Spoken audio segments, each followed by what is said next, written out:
I wanted to make a video about mathematical induction, addressing two quote-unquote complaints I have about other introductions to induction that I've personally encountered. The two complaints are that a lot of people, when introducing induction, mention that it is capable of proving infinitely many statements. And this, I think, is quite intimidating to students seeing this for the first time, as often proving one statement is already intimidating enough. Infinitely many will scare a lot of them. And second, although some teachers do use the domino analogy, which I do like, many do not fully utilize the physical intuition that I think the domino analogy or thought experiment offers us. So instead, for this video, I want to reframe induction as a way to solve a finite problem, thereby avoiding the first complaint. And this finite problem is one we already know how to solve, but induction will allow us to do it in a much more efficient and streamlined manner. And regarding the second complaint, I will try to present the topic in a series of analogies to a domino thought experiment, which we can imagine taking place in the real world. And that will allow us to take advantage of some of our real world intuitions and feelings. So let me introduce the problem. The task is to verify that this equality is true.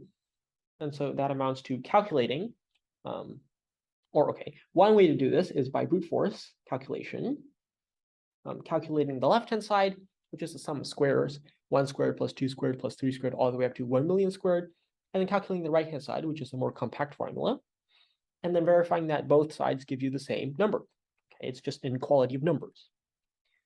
Well, here are some issues with that. What if instead of a million, I ask for a billion, or a trillion, or 10 to the 30 or something? Well, even the best computer will have a lot of struggle doing this miscalculation. For ease, let us denote by the symbol p sub n, the p standing for proposition, the statement or proposition or claim that 1 squared plus 2 squared plus all the way up to n squared is equal to n times n plus 1 times 2n plus 1 all the way over 6. Okay. And so again, if I given any number, so you give me any number, a million, a billion, whatever, I can plug that in as a symbol n, and then that will give me a statement regarding natural numbers, which is a statement that I can check by hand or by computer. So this is the mathematical problem we're focused on. Now I will introduce you to 3 domino thought experiments. So let's suppose that we are based in Los Angeles, California, so approximately there, and I place a domino or a wooden block or whatever all the way up in northern Canada. Well, I ask you to knock it over.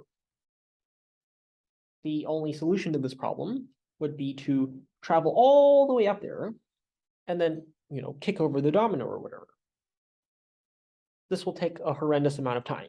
It's very difficult to travel all the way up there. So let me give you 2 other scenarios. Suppose scenario 2 is that I have a chain of dominoes or a parade of dominoes or whatever, going from California, Los Angeles, all the way up to that original domino. And let me just label them D1 through D1 million. So that's the order in which I place them down, and they're sort of forming a line all the way up there. Well, I have scenario 2, I shall illustrate like this. And so that's how I place the dominoes in scenario 2. In scenario 3, I place them like this. Okay. So immediately, you should have differing gut reactions to this. If you're in scenario 2, you should feel immense dread, right? This did not help the problem at all. I'm still asking you to kick over or knock over the millionth domino, so the northernmost one. And these dominoes are just sort of there. They don't really do anything. They don't interact with each other, right? If this one falls over, this one definitely, doesn't get impacted. They're too far apart. So if I still ask you to kick over, D1 million, and this is the orientation of the dominoes, you should feel very unhappy.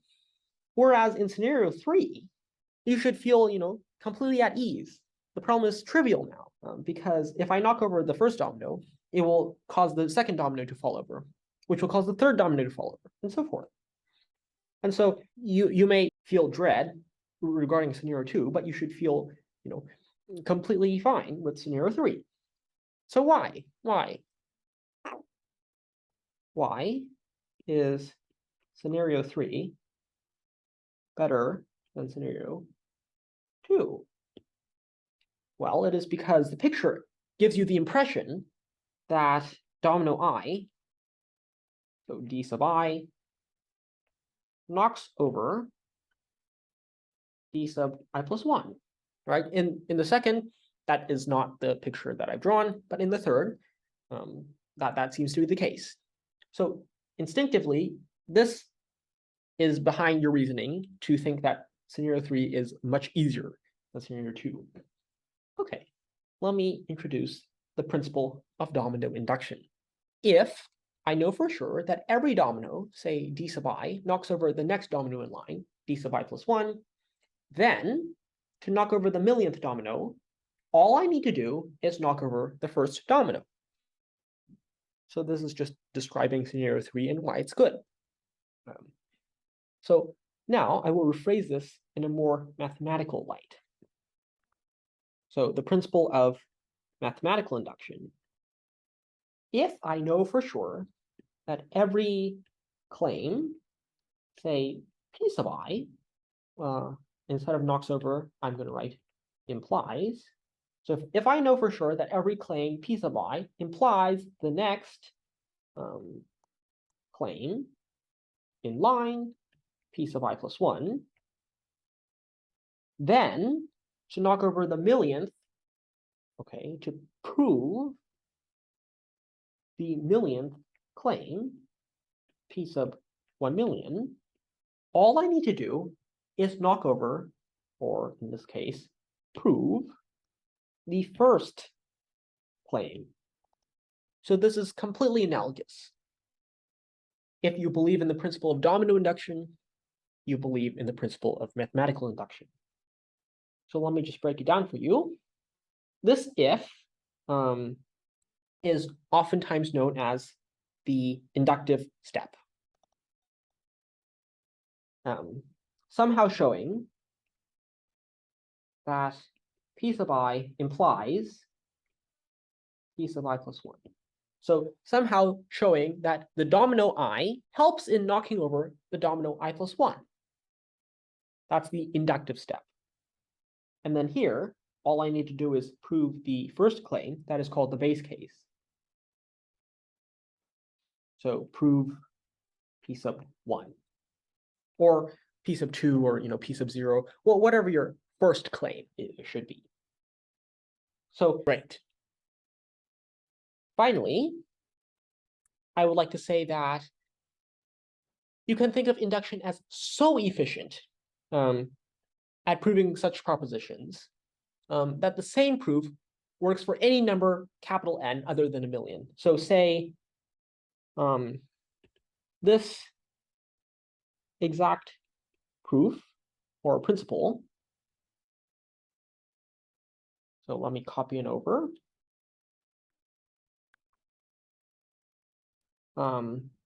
Works for anything in place of a million. So here I wrote a million because that's what we were focused on. But instead, we can write, the nth claim, p sub capital N,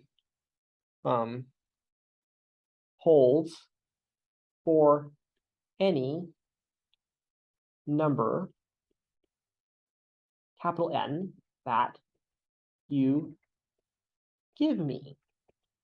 So remember, originally I talked about what if I had given you a billion or a trillion or 10 to the 30 instead. Well, I can just plug in 10 to the 30 here, right? And the principle of induction still holds. As long as I know that any claim implies the next one in line, then all I need to do to prove the 10 to the 30th claim is to prove the first claim. And then by the same domino effect, that will eventually knock over or prove the 10 to the 30th claim. And so by induction, this principle, I'm able to streamline and make efficient this whole thing, so streamlined and efficient, in fact, that you can think of it as proving all propositions. So induction proves all claims P sub n for n equal 1, 2, onward. So here is where the infinitely many claims part comes in. I introduce it at the end, after my spiel about the finite part, focused on 1 million. Okay, so the takeaway from this presentation should be that introducing new mathematical concepts, or perhaps more importantly, when coming up with new mathematical concepts, it is often helpful to try to solve an old or familiar problem in a new or more revealing way. Just like we solved the 1 million problem, first using brute force, and then using a clever domino trick. In this manner, we have the intuition or concrete foundation of an old problem, but also in trying to come up with a new technique to solve it, we are led to new and powerful techniques and generalizations. And this is definitely one way a lot of new math is discovered. So that ends this video.